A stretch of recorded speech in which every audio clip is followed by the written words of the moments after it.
So you've laid out a pretty plausible set of scenarios that would not require significant advancements from where we are today. That would simply be an expansion of the use of AI technology. So before we jump to what could be in the future, when you are interacting with policymakers, with regulators, with business leaders, do you believe that the people who are in a position to actually do something about this fully understand what you've laid out? Are they receptive and open to these warnings, or do you feel like there's a lot of wishful thinking that we're going to be able to roll out these technologies without the downsides that you've already laid out today? Very good question.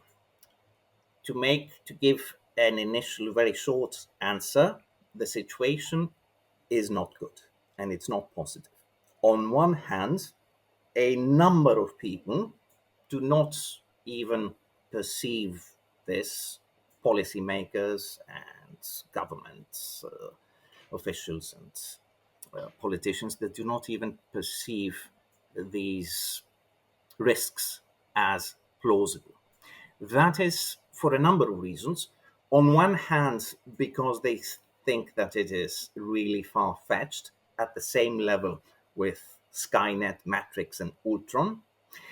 On the other hand, they say, well, we are going to work something out and we will manage to avert this without realizing how quickly this is going to be take, taking off. And they have also been considerably influenced by the firms themselves, by the corporate entities that actually create these models and will continue creating them in the future.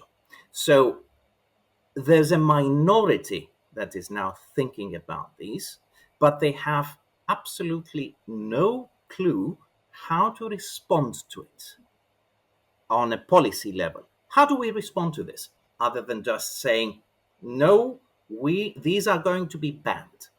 And as soon as you ban something, inevitably you're going to have criminals and non official channels creating that and circulating it throughout the world. And who bans it?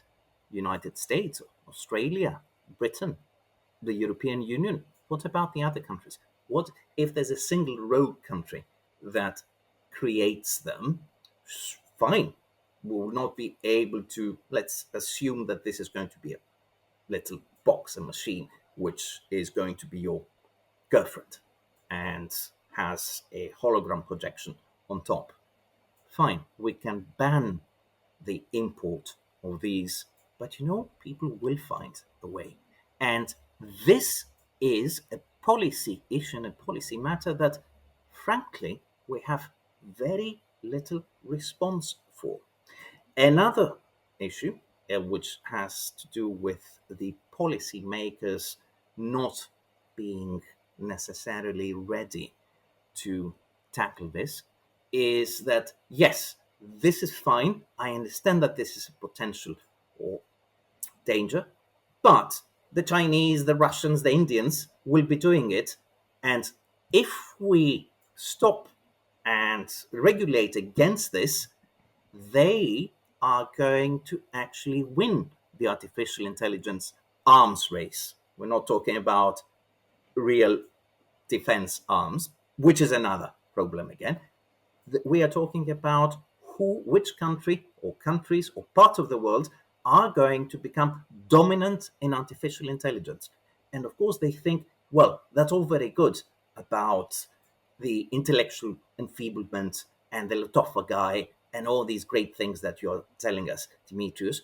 But simply think of what is going to be if we self regulate and XYZ does not. We will still end up in the same situation, but then we will have no control over anything because the others will be threatening us with their much better artificial intelligence. So if you put all this together, the ignorance, the of certain risks, the fact that that some people have been more or less convinced that companies can self-regulate big tech, and the fact that yes, we accept that as a danger, but we still have to stay one step ahead of the others. That is why regulating this on a policy level, governmental level throughout the world is something which is very far away.